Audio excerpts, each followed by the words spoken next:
नमस्कार दोस्तों, मैं राकेश वर्मा आप सभी का स्वागत करता हूं आपके अपने परिवार एसएन गुरुकुल पर। साथियों, सिर्फ बिहार ही नहीं बल्कि भारत के कई राज्य ऐसे हैं जहां पे भीषण गर्मी का प्रतिकूल प्रभाव इस कदर है कि वहां हाहाकार मचा हुआ है, चित्कार मचा हुआ है, चारों तरफ त्राहिमाम त्राहिमाम मचा हुआ है। भीषण गर्मी और उष्ण भरा तेज हवाओं के कारण लगातार मौतें हो रही हैं, चाहे वह निजी अस्पताल हो या फिर सरकारी अस्पताल हो। हर जगह लाशों का ढेर पड़ा हुआ है।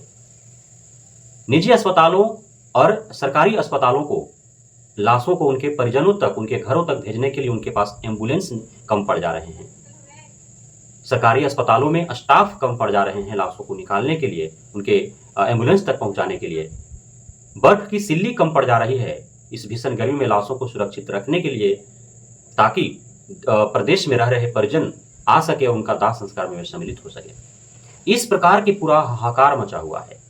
लेकिन इसी बीच आखिर क्यों जानबूझ करके गलत दिशा निर्देश जारी कर, गलत नीति नियम बना करके और सरकारी कर्मचारियों को मौत के मुंह में ढकेला जा रहा है? क्यों सरकार इस पर संज्ञान नहीं ले रही है? और यदि इस विषम परिस्थिति में किसी से कार्य लेना है तो उस हेतु उस कर्मचारी को विशेष ट्रेनिंग क्यों नहीं दी जा रही है? तो इस भीषण गर्मी में जो मौतें हो रही हैं, उस प्रतिकूल परिस्थिति से जूझने के लिए आखिर इन कर्मियों को क्यों नहीं ट्रेनिंग दी जा रही है? इन्हें व्यवस्था क्यों नहीं दी जा रही है? आप काम करवाना चाहते हैं युद्ध स्तर पर, लेकिन उस युद्ध भूमि में, रणभूमि में डटे रहने के लिए आप उन्हें कौन सी ट्रेनिंग दे रहे हैं और कौन ऐसे विशेष आप उनकी व्यवस्था बना रहे हैं ताकि वे प्रतिकूल परिस्थिति से जूझ सके, लड़ सके और आपके हर दिशा निर्देश का अक्षरशः पालन कर सके? कुछ भी नहीं। वो सामान्य परिस्थिति में ही प्रतिकूल हालात से जूझने के लिए और मजबूर हो रहे हैं, जिसके कारण उनकी मौतें हो रही हैं। विद्यालय 18 जून 2024 से खुलने हैं।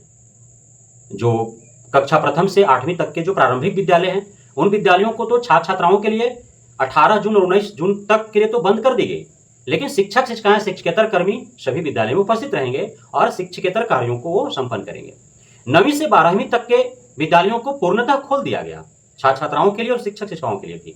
जबकि विद्यालय खुलने से पूर्व ही बिहार के शेखपुरा जिला के सदर प्रखंड के वासिरगंज की एक 16 वर्षीय इंटरमीडिएट में पढ़ने वाली छात्रा की लू लगने से मौत हो जाती है। जबकि आपको समझना चाहिए कि जब विद्यालय बंद थे तो कोचिंग चल रहे थे, और कोचिंग या तो सुबह में चल रहे थे या फिर शाम में चल रहे थे।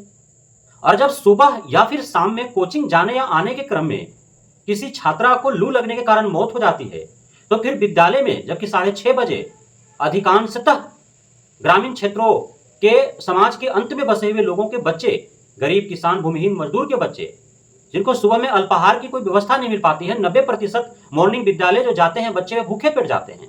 उन्हें 9:30 बजे खाना मुहैया हो पाएगा, वो भी सिर्फ 8वीं तक के बच्चों को। 9वीं से 12वीं तक के बच्चों को कहां भोजन मिल पा रहा है? सुबह में अल्पाहार भी नहीं करेंगे, उनको फिर बीच में खाना नहीं मिल पाएगा और वे सीधा 12:10 में छुट्टी होने के उपरांत तो 1 बजे तक घर वापस आएंगे भूखे पेट लहर में। तो क्या लू नहीं लगेगा उनको? क्या उनकी मृत्यु नहीं होगी? तो आखिर इस हालात में उनको प्रतिकूल परिस्थिति में पढ़ाने के या पढ़ने के लिए क्यों मजबूर किया जा रहा है? जबकि निजी विद्यालय पुनः अपने छुट्टी को विस्तार कर चुके हैं। इस पूरे हफ्ते सभी निजी विद्यालय बंद रहेंगे, और जबकि निजी विद्यालयों में सरकारी विद्यालयों से हालात बेहतर हैं। वहां बिजली है, पंखे हैं, बिजली कट जाने के बाद जनरेटर चालू होते हैं।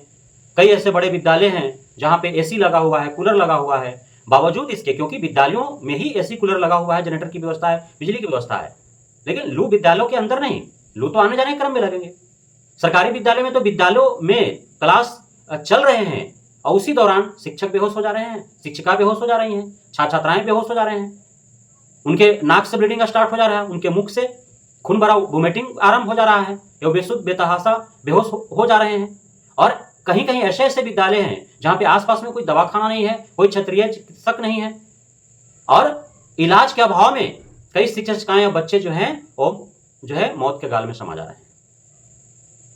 तो जब इस प्रकार की अव्यवस्था है, सरकार को भी पता है, विभाग को भी पता है कि अभी भी बिहार के आधे से अधिक सरकारी विद्यालय जो है मंदिरों के प्रांगण में, मस्जिदों के प्रांगण में, कहीं सरकारी सामुदायिक भवन, पंचायत भवन, मनरेगा भवन, नरेगा भवन, कहीं खुले जो है वह बाग बगीचों में, पेड़ पौधों के नीचे, कहीं टिन के करकट में, कहीं एस्बेस्टस में, कहीं झोपड़ी नुमा जो है बना करके और चल रहे हैं विद्यालय में, कहीं किसी के ढाबे में चल रहे हैं। भवन भी है तो वहाँ बिजली नहीं है, पंखे नहीं है, बिजली पंखा है भी तो बिजली पंखा का कोई असर नहीं है, खिड़कियों से जो है वो तेज हवाएं आ रही हैं जिसके कारण लू लग रहे हैं।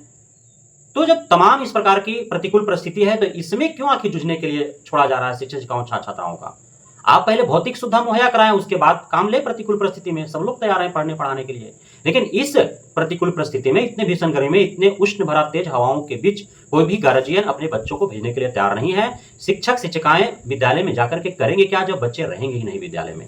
शिक्षक शिक्षिकाओं को क्यों आखिर मौत के मुंह में जो है वो जानबूझ करके धकेला जा रहा है?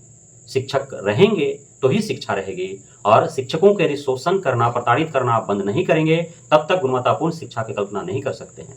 छात्र छात्राएं इस प्रतिकूल परिस्थिति में पढ़ने के लिए वे राजी नहीं है, वो विद्यालय नहीं जाएंगे।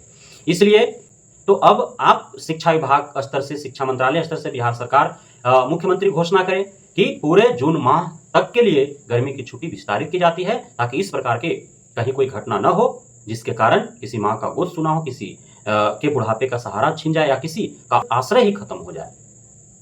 बहुत बहुत धन्यवाद आप सभी साथियों का हमारे साथ जुड़े रहने के लिए, बने रहने के लिए, इतना प्यार देने के लिए, हम पे भरोसा बनाए रखने के लिए। जय हिंद।